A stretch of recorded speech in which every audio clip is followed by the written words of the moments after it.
Hello everybody, welcome to this week's Beer, Toys and Banter. I'm Nez, And I'm Donny. and as you can see we're at the Tiki Bar in my back garden because the restrictions have been lifted and we're back together again. Rule of 6 and all that. So let's crack off straight away, done it. We're What are we on here, mate? This is Moonlight by the Serious Brewing Company, 4.5%. I thought we'd start with a stout because we haven't done one for a while. Chocolate. Chocolatey stout. I'll take it. I don't think they advertise it as a chocolatey stout, but I think I know what you mean. I can smell. It's very smooth.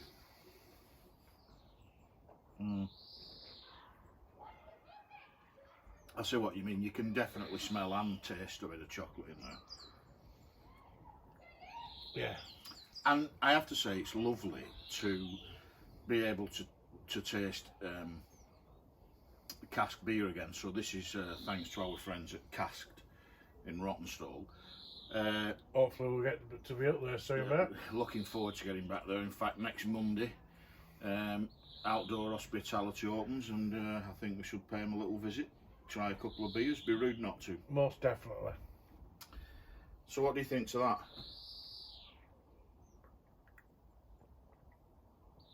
It's very nice. There's nothing on the tongue for me.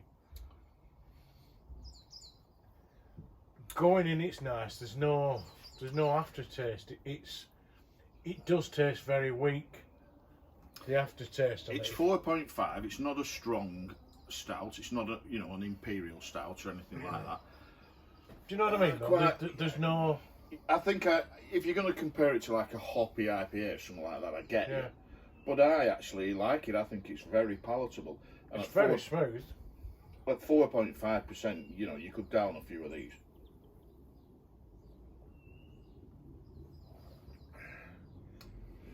No, it's nice, is that, mate? Nice.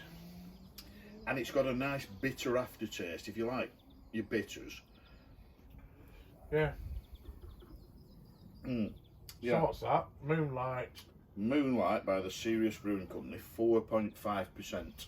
If you like a session stout, pretty good, mate. Pretty good. Right, Dunny, next up is IPA from Brightside Brewing, again supplied by Cast. This is 4%. And for those people who think, can you get a decent ale on it when you buy those beers in a bag in a box? That's Mike's patented. You can, I can. that's Mike's patented. Stick some in a jug, use your hand blender, pour it in, chop it up out of the bag. I'm loving that. I'm loving the smell of that. No, I don't get much of a smell.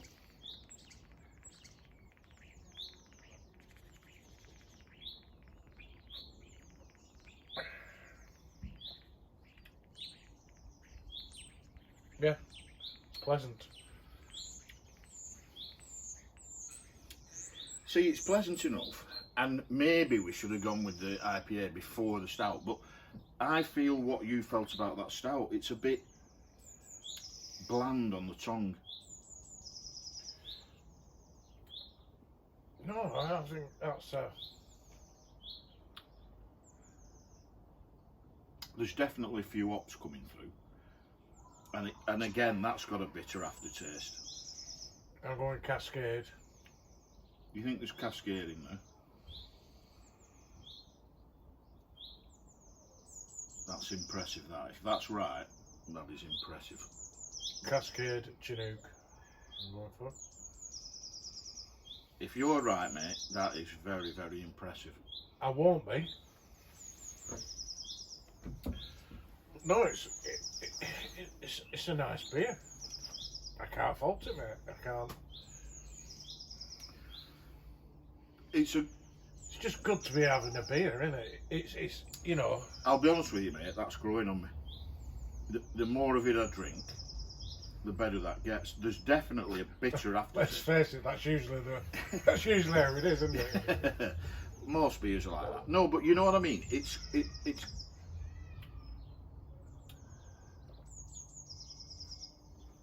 it's got that sort of bitter aftertaste with a bit of a, I don't know, orange tangerine. That's what I was saying about that other one.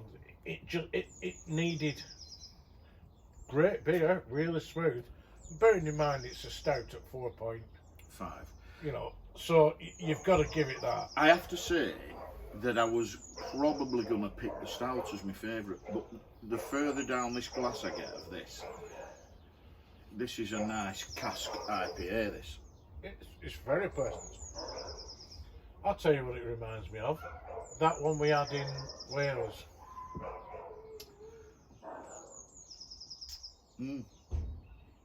Yeah, I know what you mean. Just a nice, pleasant, smooth beer. You can drink it all day. And also, we can get over enthusiastic and have, you know, bigger expectations than perhaps we should. When we're talking about beers and trying new beers, you want something that's going to dance all over your taste buds, make your eyeballs light up and spin round in your head. And most beers don't do that. No. They're just really nice beers, and that's a nice beer. Yeah. Well, it's good to be back together. So cheers, done it. Cheers, mate. Cheers, everyone. I think it's time to talk about some toys. Absolutely. See you at the table. So, Dunny, lots to go through on this episode. I've had a couple of deliveries this week. I've got this amazing Katan Cries, which for me is the best Black Series I've ever seen. But we'll come back to that. I wanted to talk about these because they're quite divisive, and I know you and I have different opinions on them. But I've just got the complete set of 7 retro Mandalorian figures. So let's have a quick look at these. So first up, there he is. That's the Mandalorian himself. Then we've got IG-11.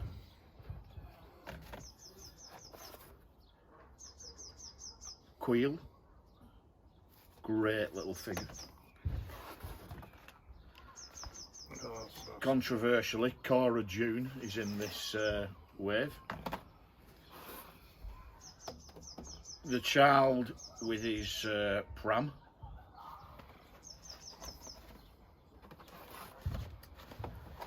Grief Karga as he appears in season 2. And finally, and I love this figure because of that retro cloak, Moff Gideon. Absolutely love them, mate. I love the fact that if you're just a vintage collector, and there's a lot of you guys out there, you can now put these with your vintage figures. Same sort of era.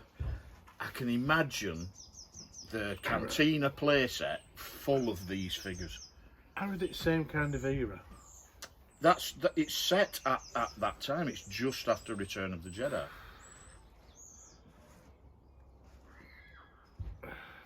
I don't get them. I don't get how you can have a retro new figure. Because it's a new figure. That's what I'm struggling. I mean, in the style of the old figures. It's not rocket science, mate. But they're not its style, are they? Of course they are. No, they're not. They're definitely in the style of the old figures. Look at them old-fashioned capes. Look at the dark saber. It's been made to look like Luke's How many saber. old-fashioned figures have you seen like that? They're very... Loads. They're very bright and...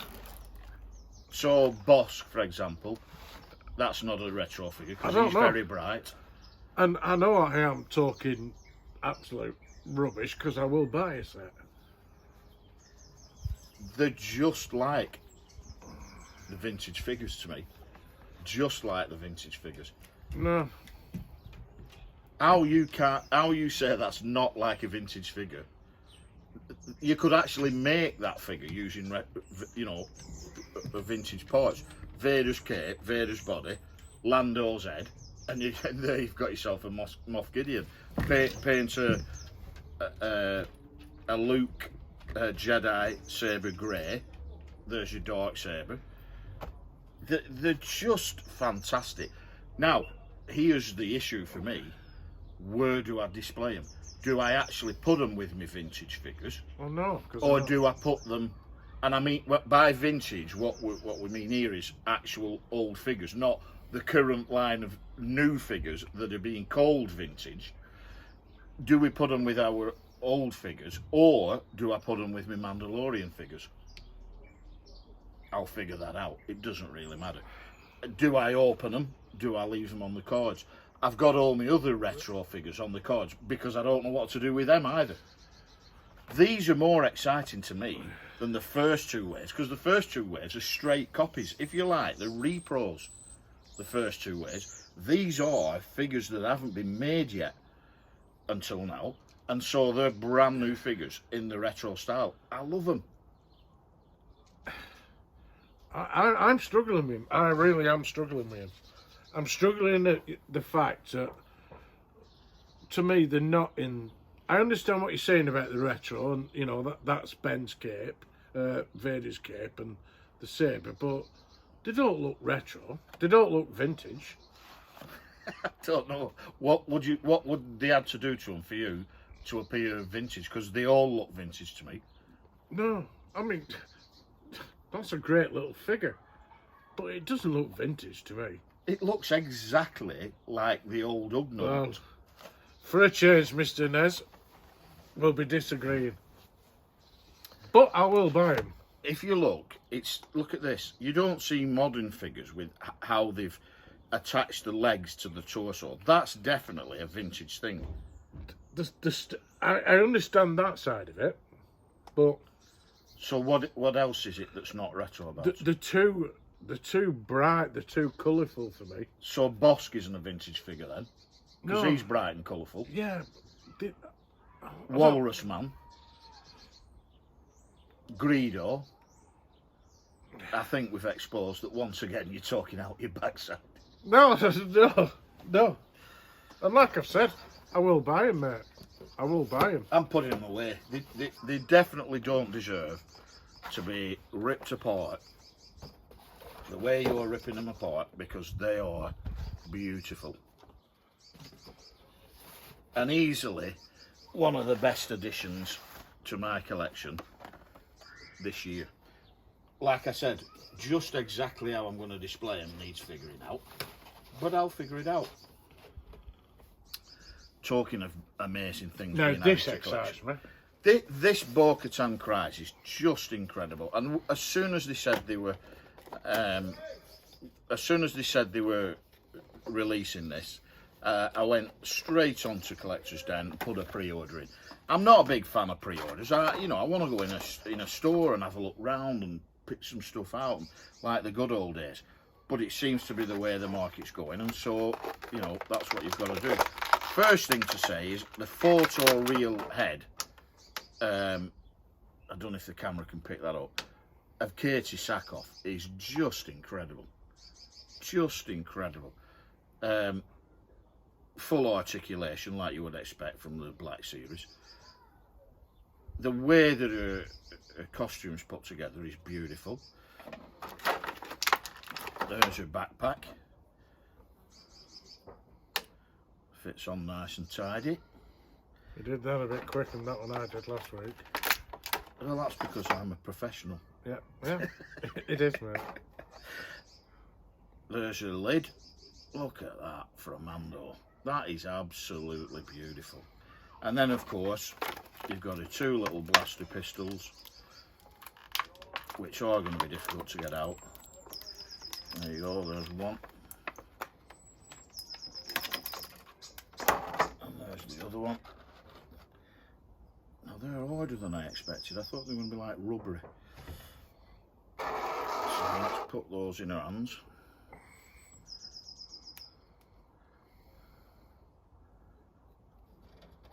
What a figure, doesn't it? What a figure. I think we can agree that that is one heck of a figure.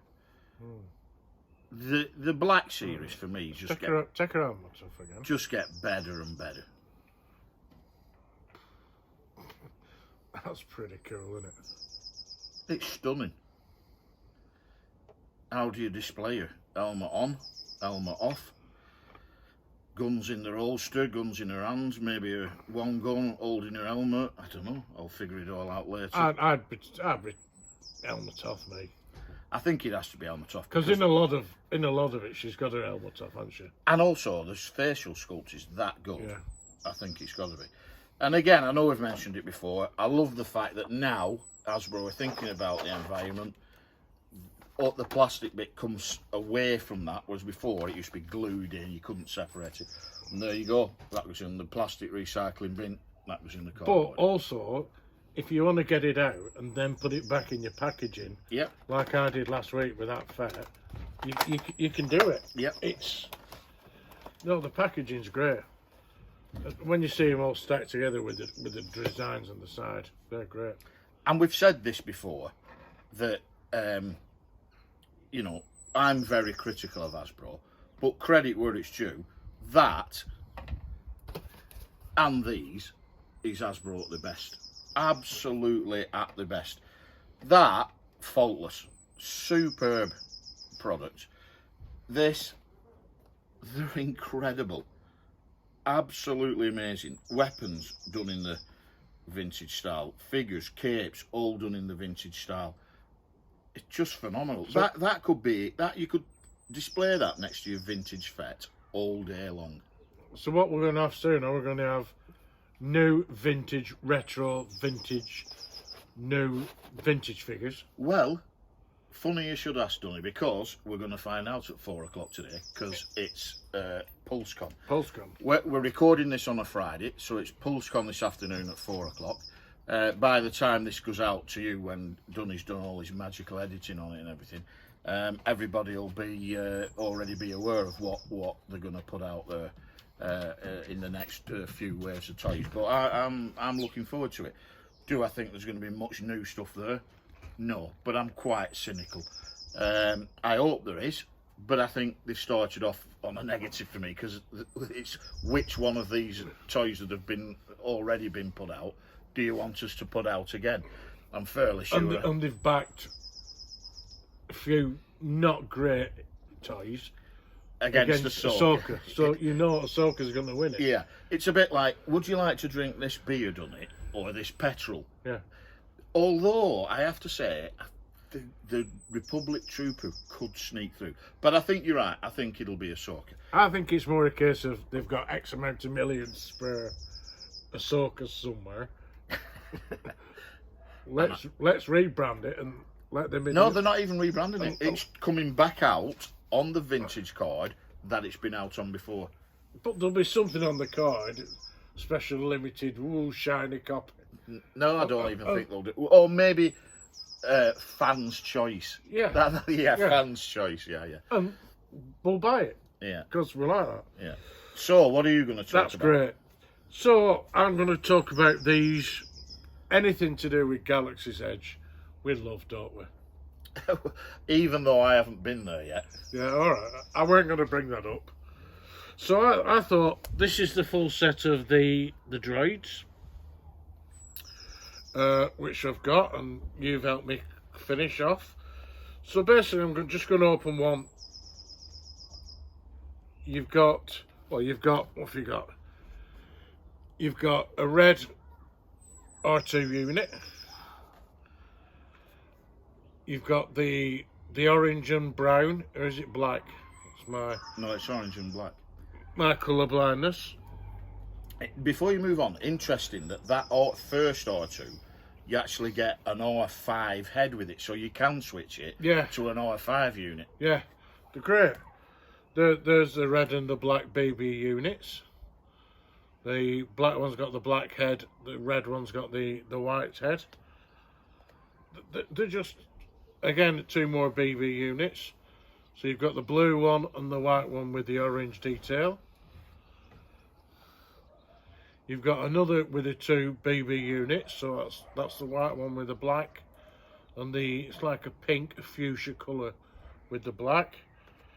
And then this one, which I'm going to open, is the R2 units. I just love them. I love everything to do with Galaxy's Edge. I think it's great. Great display cases.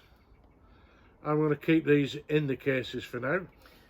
I have to say, I'm not a mint box collector, but I've kept them in the cases just because I've put them on my Galaxy's Edge shelf, and there's nothing on the actual droid that says Galaxy's Edge. No, but there is on the box. Yeah. So I'll open this one.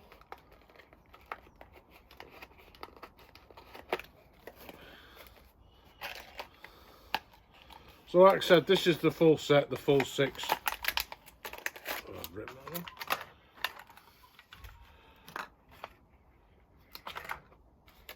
It's not unlike R2 Katie or R2 Cutie. Originally, that's what I thought it were, with being the pink one.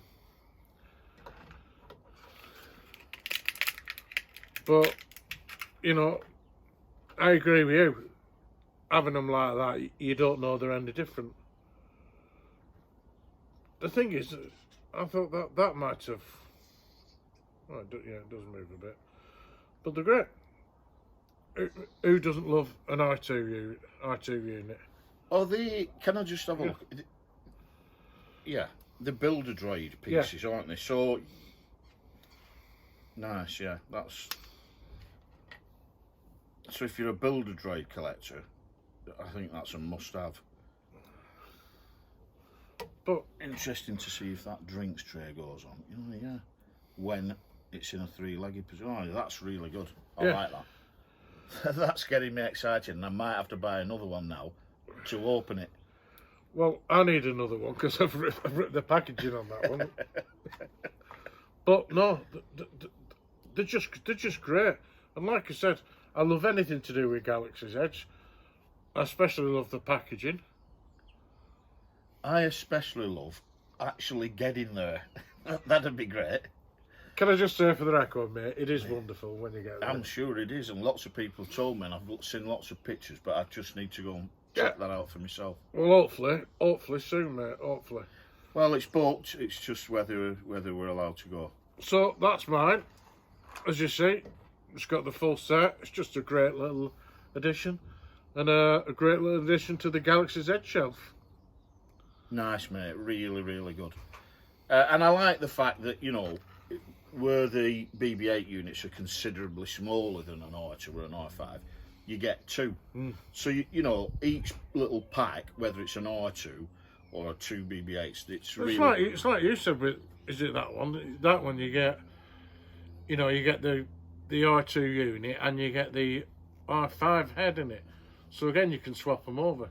So you're not just getting the one thing. So no, I agree with you, mate. I think they're really, really nice. I'm very interested to, as you know, my thing that I want to do there is build a droid. You know, in the droid workshop. You did your build a saber. That's your thing. I'm looking forward to that. Best $200 I've ever spent. Yeah, well, I can't wait to build a droid. You know, they're about this big or so, aren't they? And I'm really, really looking forward to doing that. And I believe you can get extra parts, you know, at the minute, whether it's like that when I eventually get there, but apparently you can get 3 extra heads for $30. If you buy 3, they're $10 each. So, you know, I'll definitely be having them. It'd be like when I bought my lightsaber, you could buy the kyber crystals. Yeah. And they were nothing, they were like $6 each. And I've noticed that in the States, and also in Australia, because Doug's pointed them out to us, there are some designer droid sets, which are in boxes similar to that, but they're about this big, and they're plain white. I think I'm right in saying there's an R2 and a BB-8, and then you have to kind of colour it, cut the final shapes out, put them all on, blah blah blah, and design. Not seen them. Yeah, they look tremendous. I'd quite like one of those. Nice. So nice to be back together again. It is, mate. It really is. It really is. Enjoy PulseCon, everybody, or you will have enjoyed it by the time this has gone out. Hope there's some great figures come out of it. and even better for me, I hope there's a nice play set in there somewhere. And hopefully, if we can get on the road next week and get to a pub, you know, we'll be doing that, and we'll maybe take a couple of toys with us and review them. Although the probability is we'll be just so happy to get to a pub, we'll just go for a drink and probably do this back here again. But whatever, we'll see you next time on Beer, Toys and Banter. Cheers, everybody. Cheers, everybody. And remember, if you like what we do, please share, please give us a follow, please give us a subscribe.